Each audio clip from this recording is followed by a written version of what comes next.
Joseph de la Capelle, catholique et légitimiste, une vidéo pour expliquer ce que j'appelle le capitalisme populaire.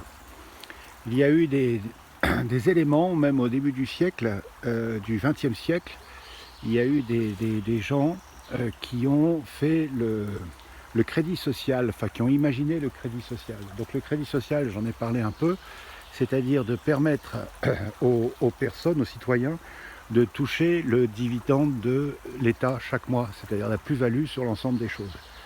Alors ça, c'est très bien, mais il y a aussi le capitalisme populaire. C'est-à-dire qu'il y a une conséquence du libéralisme. Il y a eu deux choses qui se sont passées. Il y a eu d'abord la finance, donc il y avait des gens qui étaient riches avant le libéralisme, et puis après il y a eu l'histoire de Waterloo avec les Rothschild, etc. Et donc il y a des gens qui ont eu des grosses fortunes. Donc il y a eu Rothschild, il y a eu Rockefeller, Morgan, etc. Et après, une fois que vous êtes riche dans un monde libéral, les portes s'ouvrent. Les portes s'ouvrent, c'est-à-dire qu'on vient toujours vous voir, vous, pour investir, etc., ou faire des tractations. Et ça a été jusqu'au fait que, par exemple, la banque américaine appartient justement à des privés, n'appartient plus aux Américains. C'est ce qu'avait commencé à voir Donald Trump. Il a travaillé là-dessus parce que maintenant les Américains reçoivent des chèques. Mais tout ça, c'est, si vous voulez, on est toujours dans la perspective, l'État est très gentil et vous donne de l'argent. Et puis, le libéralisme a fait aussi la spéculation. Ça a créé la spéculation, et la spéculation, ça n'enrichit que les spéculateurs. Donc le capitalisme populaire, par exemple en France, chaque Français, sujet de Sa Majesté, devrait être actionnaire de la Banque de France et de toutes les sociétés, d'abord, par exemple l'armement, tout ce qui est l'armement, il devrait être actionnaire. Et alors ça serait normal aussi que l'État soit, pas l'État, mais les privés, par exemple Dassault, soit par exemple actionnaire, la famille Dassault de l'ordre de 40, 50, 60, mais laisse par exemple 40% pour les Français. Donc on serait actionnaire de Dassault par exemple. Et toutes les sociétés pourraient fonctionner comme ça. Et donc on aurait une sorte d'action française, si vous voulez, qui représenterait l'ensemble de la force financière française. Et donc les gens qui ont des sociétés, soit gardent leur société pour eux, ça c'est très bien, et quand ils gagnent de l'argent, ils pourraient acheter ces actions, c'est-à-dire que au niveau de la citoyenneté, les gens, il y aurait tout un compte, si vous voulez, qui serait bloqué, c'est-à-dire que comme vous êtes français, vous êtes obligé d'avoir une certaine fortune, et puis à votre décès, ça repart aux autres citoyens. Voilà, on pourrait faire quelque chose comme ça. On pourrait faire, hein, c'est des perspectives, je ne dis pas que... Mais voilà l'idée, si vous voulez.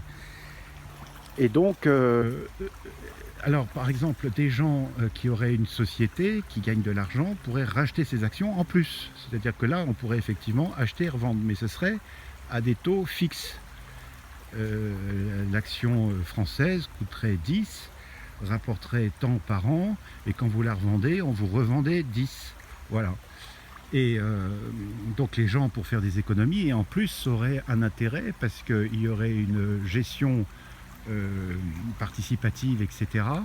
Donc il faudrait certainement faire un contrôle, etc. Mais en jouant d'une transparence, à mon avis, ça serait assez sain et saïenne. Voilà. Et par exemple, et des groupes, par exemple, je ne sais pas moi, le groupe Bernard Arnault, par exemple, LVMH, aujourd'hui, donc la famille Arnault est propriétaire, alors je ne sais pas de combien, de 30, on va dire 40%, et le reste c'est des actionnaires, on va dire qu'il y a 60% d'actionnaires. On récupère petit à petit ces actions, et on les donne aux Français, on les répartit chez les Français pour ce qui est de LVMH en France. LVMH au Brésil, par exemple. LVMH au Brésil, donc toujours pareil, ça appartient à 40 ou 50% à la famille Arnault. Et les autres 50% appartient aux Brésiliens. Voilà. Et donc c'est assez simple, hein, comme principe. Mais ce qui est important aussi, c'est que les États que la finance internationale d'abord soit scannée, qu'on sache exactement comment ça se passe, et que la finance revienne aux États, que la finance internationale revienne aux États, avec un capital dû au départ selon le nombre d'habitants. Voilà des perspectives. Hein. Après, il peut y avoir des situations de blocage ou des choses comme ça, il peut y avoir des choses à discuter, mais si vous voulez, c'est l'idée, parce que avec le libéralisme, obligatoirement, quand il y a libéralisme, il y a spéculation.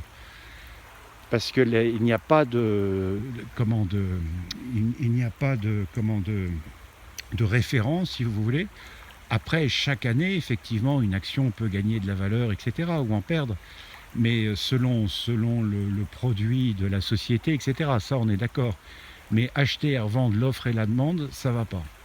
Et après, je ne sais pas moi, un plâtrier, quelqu'un qui a une petite entreprise, etc., peut décider à un moment de mettre une proportion de sa société, 20 ou 30%, justement en capitalisation comme ça, royale. Et ça lui permet. Et avec ça, il y aurait un certain nombre d'avantages. Peut-être, je ne sais pas moi, au niveau de la recherche de clients, de choses comme ça, ou même simplement pour grossir son capital, pour réinvestir, etc. Pourquoi pas? Pourquoi pas? Ou pas, C'est-à-dire que vous pouvez ne pas être actionnaire, enfin liberté chérie, mais par contre, quand vous gagnez de l'argent, vous pouvez racheter ces actions. Et alors, effectivement, c'est purement souverainiste, c'est-à-dire qu'on ne pourrait pas, par exemple en étant français, acheter des actions allemandes, ou des actions italiennes, ou des actions espagnoles. Voilà. Par contre, les sociétés espagnoles qui seraient en France, il y aurait un pourcentage de ces sociétés qui appartiendrait qu'aux Français. Voilà. C'était pour expliquer un peu le capitalisme populaire. À très bientôt à tous, que Dieu vous garde, Sainte Thérèse de l'Enfant Jésus, Sainte Jeanne d'Arc, Saint Padre Pio, Sainte Clotilde, Notre-Dame de France, Notre-Dame de Boulogne, priez pour nous. À très bientôt, Deus et Rex.